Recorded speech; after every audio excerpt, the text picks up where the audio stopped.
Bismillahirrahmanirrahim. Assalamualaikum warahmatullahi wabarakatuh. Jumpa lagi dengan Nuansa Motor, saudara ya. Kali ini kita akan menjawab komentar daripada subscriber ya, yang menanyakan tentang kirian Matic ya. Beberapa komentar akan saya saringkan menjadi satu bagian ini untuk kirian Matic supaya lebih memperjelas dan lebih mudah untuk memodifikasi. Tujuan saya adalah sebagai bahan perbandingan saja ya, antara modifikasi dari teman-teman juga modifikasi dari saya. Kali ini ya kita akan jawab pertanyaan dari Ferry Nur Alam ya. Memang pertanyaan ini sudah hampir 2 bulan yang lalu ya.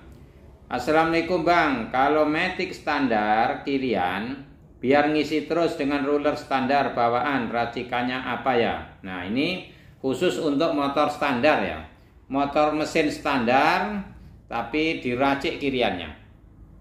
Tujuan meracik kirian daripada mesin Matic adalah pertama meningkatkan akselerasi ya, meningkatkan akselerasi. Nanti akan saya jelaskan bagaimana cara supaya akselerasinya itu lebih baik. Yang kemudian yang kedua meningkatkan top speed ya, meningkatkan top speed. Yang ketiga membatasi putaran daripada roda belakang atau membatasi kecepatan daripada motor.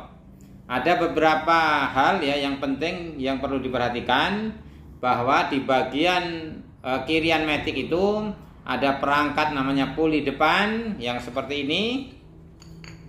Nanti kita akan jelaskan. Ada perangkat yang disebut dengan puli belakang. Ini saya sudah siapkan juga. Nah, ini puli belakang. Ya. Nah, kemudian saudara, di dalam perangkat puli belakang juga ada per CPT. Kemudian juga ada CPT-nya. Ini Vibel. Ini sengaja saya potong saudara ya, supaya lebih memperjelas nanti ketika kita menjelaskan. Oke saudara, langsung saja kita jelaskan. Yang pertama adalah bagaimana cara meningkatkan akselerasi. Akselerasi ini putaran bawah. Begitu digas langsung ada. Untuk Matic ini ya disebut dengan Matic karena continuous variable transmisi. Jadi transmisinya itu tidak menggunakan gear ratio ya, akan tetapi menggunakan Vibel dan puli depan serta puli belakang. Nah, bagaimana cara meningkatkan akselerasi? Yang pertama saudara, ketika puli depan masih standar itu Vibel tidak bisa turun sempurna. Artinya apa? Artinya Vibel itu masih ada toleransi yang akan kita buat supaya Vibel itu mengecil dengan sempurna. Kalau depan mengecil sempurna, berarti belakang membesar sempurna. Bagaimana misalnya seandainya motor bebek ya, motor bebek atau motor sport yang menggunakan ranting, depannya diperkecil, belakangnya diperbesar. Ini sebagaimana mesin motor untuk gesrek ya, daki-daki kuat, ngegas pertama langsung enak, ada powernya. Nah ini untuk meningkatkan akselerasi. Jadi diusahakan Vibel ini masuk ke dalam ya, masuk ke dalam, terdalam sehingga mengecil sempurna. Kemudian untuk meningkatkan akselerasi diusahakan puli belakang itu merapat sempurna sehingga Vibel ada di posisi paling atas. Seperti ini nampak ya, paling atas. Nah ini sama dengan di motor bebek, depan mengecil atau depannya kecil gearnya, belakangnya gearnya besar sehingga akselerasi bertambah. Itu pertama. Yang kedua, bagaimana cara meningkatkan top speed? Nah, meningkatkan top speed kebalikan daripada meningkatkan akselerasi. Usahakan puli depan membesar sempurna, Vibelnya ada di posisi paling luar. Kemudian untuk puli belakang usahakan Vibel ada di posisi paling dalam. Nah ini saudara, seperti ini ya. Ketika melakukan top speed atau RPM paling atas ya, Ini saya rapatkan ini dulu. Nih, sudah rapat saudara ya. Rapatkan seperti ini. Usahakan V-belt ini ada di posisi paling atas seperti ini. Nampak tidak? Waduh, nih. Nah, ini paling atas ya. V-belt usahakan posisi paling atas. Sehingga top speednya bertambah. Ini salah satu keunggulan daripada Matic saudara ya. Dibandingkan dengan motor lain. Matic itu gear ratio-nya tidak terbatas. Sebagaimana motor biasa itu terbatas. Ada gigi 1, gigi 2, gigi 3. Tapi kalau Matic tidak terbatas. Giginya bisa 8, bisa 10. Tergantung daripada komponen dan keahlian daripada modifikasi daripada mekanik. Ya. Kemudian untuk yang ketiga adalah bagaimana cara kita membatasi putaran. Ini khusus untuk arena-arena balap atau gas track ya. Sekarang Trabas atau gas track kadang-kadang sudah ada Matic ya. Jadi diusahakan V-belt itu diatur sedemikian rupa keluar masuknya ini ya. Kita atur, misalnya kita ada di posisi di 3/4 saja. Sehingga apa? Sehingga motor itu benar-benar teriak ya, teriak kencang, powernya ada. Memang larinya tidak begitu, top speednya tidak dapat. Tapi kalau misalnya di lumpur, kemudian di pendakian itu enak nanjaknya ya. Ada pembatasan putaran. Ini 3 modifikasi yang perlu kita perhatikan ya. Yang pertama, bagaimana caranya memodifikasinya? Kalau tadi sudah dijelaskan teorinya, sekarang bagaimana cara memodifikasinya? Yang pertama adalah untuk meningkatkan akselerasi adalah dengan membubut ketirusan daripada poli depan. Ingat, membubut tirus poli depan ini menyebabkan apa? Menyebabkan bagian dalam yang di sini, bagian dalam ini dengan bagian dalam lawannya ini nanti akan melebar di bawah. Saya sudah menggambar ya supaya untuk memperjelas kawan-kawan. Perhatikan yang sebelah sini ini yang saya tunjuk sekarang adalah rumah ruler. Seandainya dipotong jadi 2. Ya, jelas tidak? Ini rumah ruler. Yang sebelahnya adalah lawannya ini. Oke? Kemudian saudara perlu diperhatikan bagaimana cara pembubutannya. Apakah harus sekian derajat? Nah, ini adalah salah satu kecerdikan atau kelihayan daripada mekanik. Perhatikan ya. Garis lurus yang pakai pena ini, yang tidak putus-putus ini adalah poli yang belum dibubut. Poli yang belum dibubut. Kemudian garis putus-putus ini adalah poli yang sudah dibubut. Ya. Berarti bagaimana? Berarti cara pembubutan pertama adalah diperhatikan titik terluar ini tidak boleh terkena atau tersentuh dengan pisau bubut. Maksudnya apa? Maksudnya supaya titik terluar itu tetap tidak berubah. Kalau misalnya berubah menjadi membesar, percuma kita membubut. Karena apa? Karena V-belt tidak akan sampai atau tidak akan ada di posisi paling luar penuh. Maka ini saya kasih tulisan tetap ya, tetap tidak berubah. Nah, bawahnya saudara, bagian dalamnya itu dibubut. Ya, dibubut. Pengen berapa lebarnya ini? Supaya V-belt itu benar-benar masuk sempurna ke dalam. Pengen berapa? Oh, misalnya pengen ditambah menjadi 4 mili. Berarti dari sini dibubut 2 mili, atasnya tidak dibubut sama sekali. Berarti ketirusannya seperti ini. Maka datanglah derajat perhitungan daripada tukang bubut. Misalnya dari standarnya 14, kemudian dirubah menjadi 13 atau 13,5. Nah, ini. Kemudian sebelahnya juga sama. Maka dalam ilustrasi gambar ini ya, bagian luar poli adalah tetap, bagian dalam poli adalah berubah, melebar lebih lebar daripada standar. Sehingga diharapkan V-belt ada di posisi penuh paling bawah. Nah, ini perlu diperhatikan betul. Sampai di sini dulu ya, bisa dipahami saudara ya. Yang pertama, membubut rumah ruler dan lawannya disesuaikan dengan keinginan mekanik. Pengen di bawah betul pibelnya, pengen di titik terdalam atau tidak.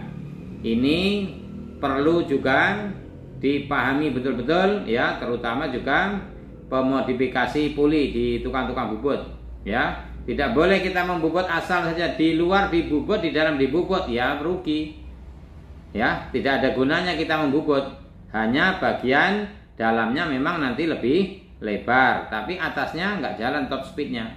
Maka modifikasi pertama ini diperuntukkan untuk touring yang jalan jauh. Kalau jalan jauh top speednya pasti bertambah nih saudara.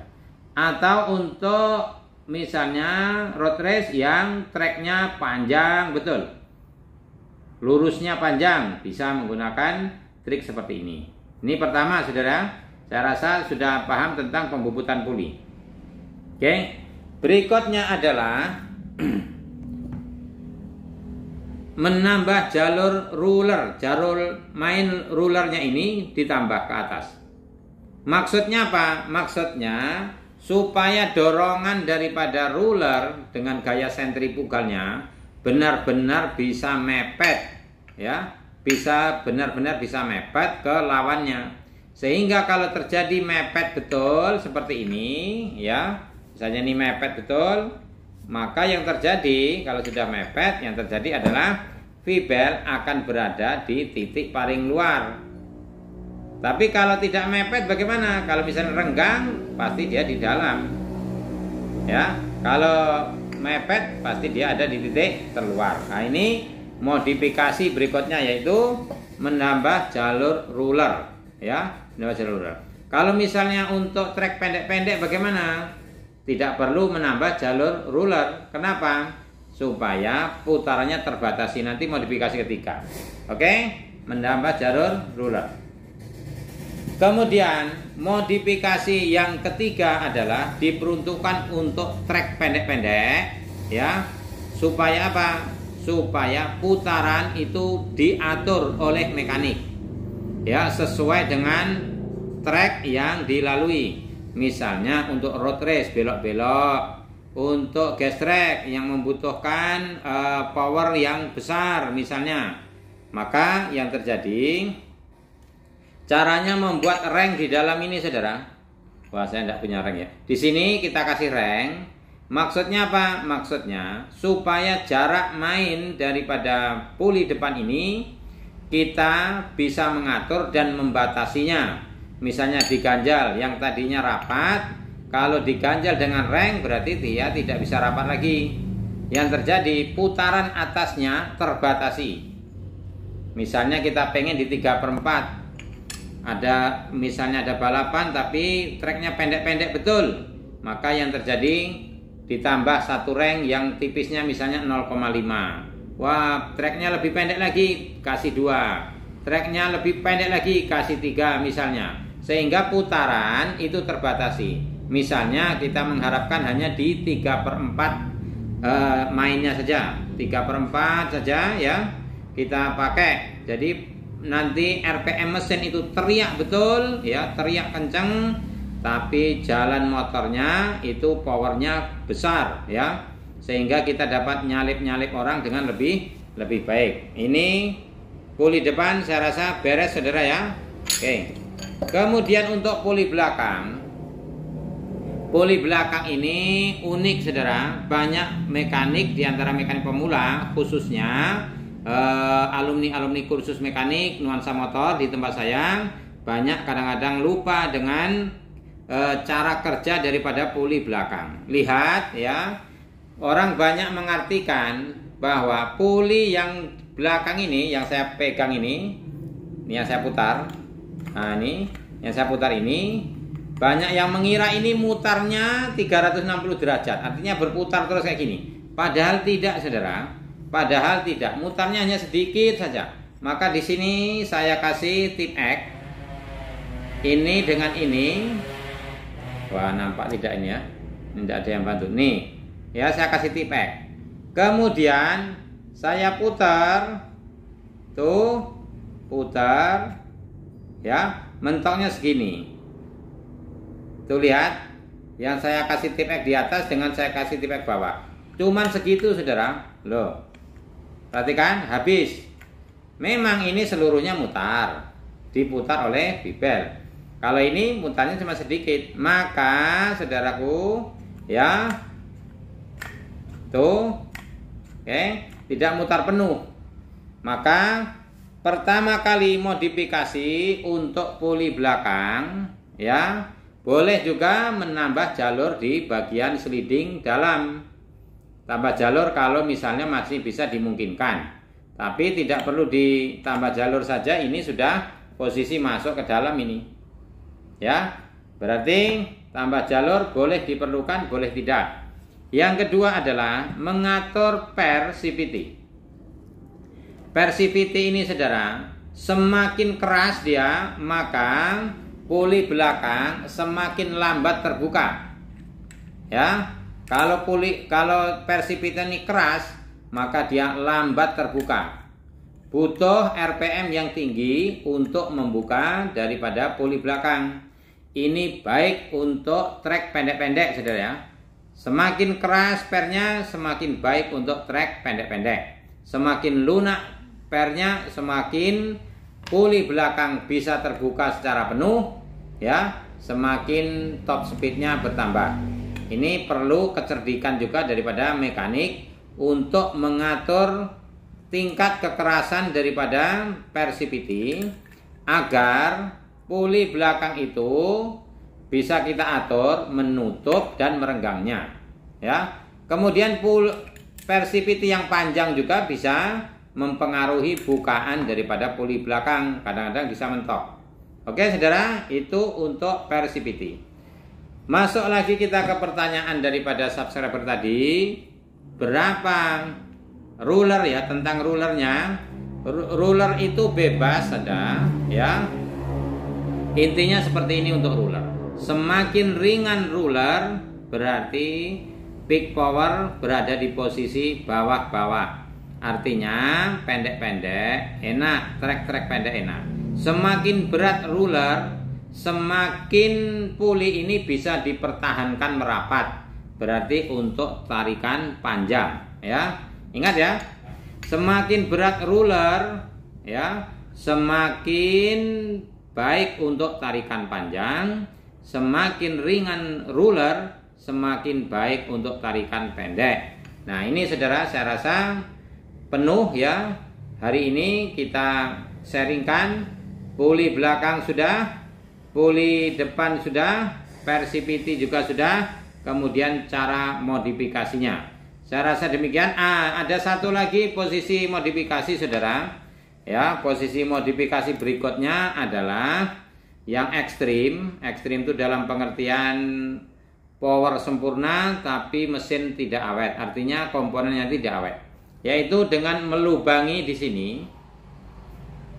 di lubang-lubang kecil-kecil, ya seperti bola golok seperti itu. Dua-duanya ini maksudnya apa? Harapannya adalah tidak ada selip daripada fibel. Fibel lengket sempurna, khusus untuk drag ya atau road race. Sekali pakai nanti ganti fibel. Oke, bisa ya? Di lubang-lubang. Di video saya di YouTube juga sudah pernah saya sharingkan. Yang berikutnya adalah melubangi lonceng. Lonceng itu adalah mangkuk ganda atau mangkuk kopling, cloth housing ya, cloth housing atau rumah kopling daripada puli belakang. Dilubangi supaya apa? Supaya kotoran nanti cepat keluar dengan sempurna. Ya, kemudian membuat pertemuan antara kampas dengan kopling itu tidak licin ya, tidak licin. Ada yang menggunakan lubangnya itu setelah dilubang baru diamplas sehingga dia lebih lengket. Ya. Kemudian teknik berikutnya juga ada yang meringankan lonceng supaya beban tarikan mesin lebih enteng. Saya rasa demikian saudara ya, mudah-mudahan jawaban saya ini dapat memuaskan rekan-rekan semua untuk modifikasi mesin kirian. Matic ini saudara, meskipun mesinnya standar, tapi kita bisa meningkatkan akselerasi meningkatkan top speed dengan main kirian, meskipun mesinnya standar betul, standar pabrik. Ya, saya rasa demikian. Mudah-mudahan kita sehat walafiat, terus dapat berkarya. Ya, saya tutup. Assalamualaikum warahmatullahi wabarakatuh.